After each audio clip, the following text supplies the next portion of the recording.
பிரியமானவர்களே, இயேசுவின் நாமத்தில் உங்களை நான் வாழ்த்துகிறேன். எப்படி இருக்கிறீங்க? சந்தோஷமா இருக்கீங்களா?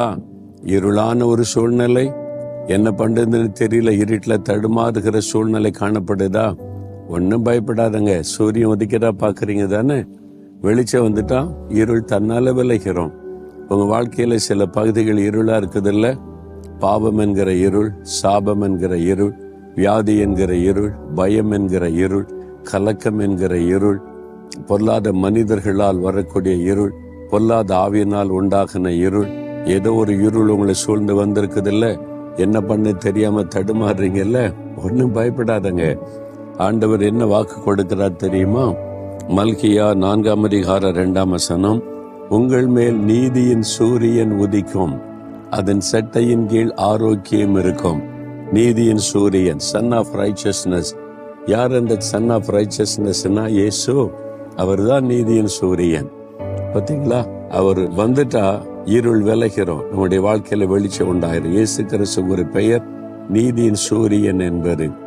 சூரியனை நம்ம வணங்கக்கூடாது. சூரியனை சிருஷ்டித்த ஒரு தேவன் இயேசு கிறிஸ்து. அவர் மூலமாய் சூரியன் உண்டாக்கப்பட்டது. அந்த இயேசு கிறிஸ்து மேலதான் நம்பிக்கை வைக்கணும். அவரை தான் விசுவாசிக்கணும். அவரு தான் சூரியனை உதிக்க பண்ணுகிறவர். இந்த பூமியில வெளிச்சத்தை கொண்டு வந்தவர். அவர் உலகத்திற்கு வெளிச்சமாய் இருக்கிறேன் என்று சொன்னவர். உங்க வாழ்க்கையில் இருக்கிற இருளை இன்றைக்கு அவர் மாற்ற போகிறார். என்ன இருள் உங்களுடைய வாழ்க்கையை சூழ்ந்து இருக்கிறது? சில பாவத்தை விட முடியல, அது இருளாய் உங்களை சூழ்ந்து கொண்டு உங்களை வேதனைப்படுத்துது. தப்புன்னு தெரிந்து விட முடியாம கலங்குறீங்க. பயப்படாதுங்க. இயேசு என்ற நீதியின் சூரியனுக்கு இடம் கொடுங்க. தன்னால இந்த பாவ இருள் விலகி போயிடும். தன்னால பிசாசின் இருள் விலகி போயிடும். மந்திரவாத பில்லி சூனிய சத்துருடைய கிரியைகள் விலகி போயிடும்.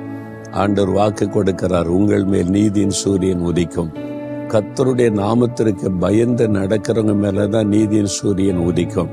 அதனால இயேசுவே, உம்முடைய நாமத்துக்கு நான் பயப்படுகிறேன், உம்முடைய நாமத்தை விசுவாசிக்கிறேன், என் வாழ்க்கையில நீங்க வெளிச்சமா வாங்கன்னு நீங்க கூப்பிட்டா போதும்.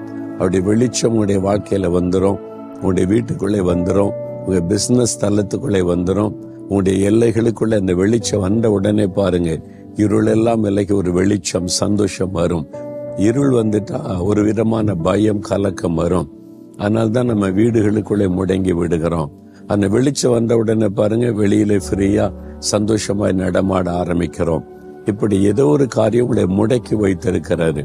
அது என்ன, பயந்து பயந்து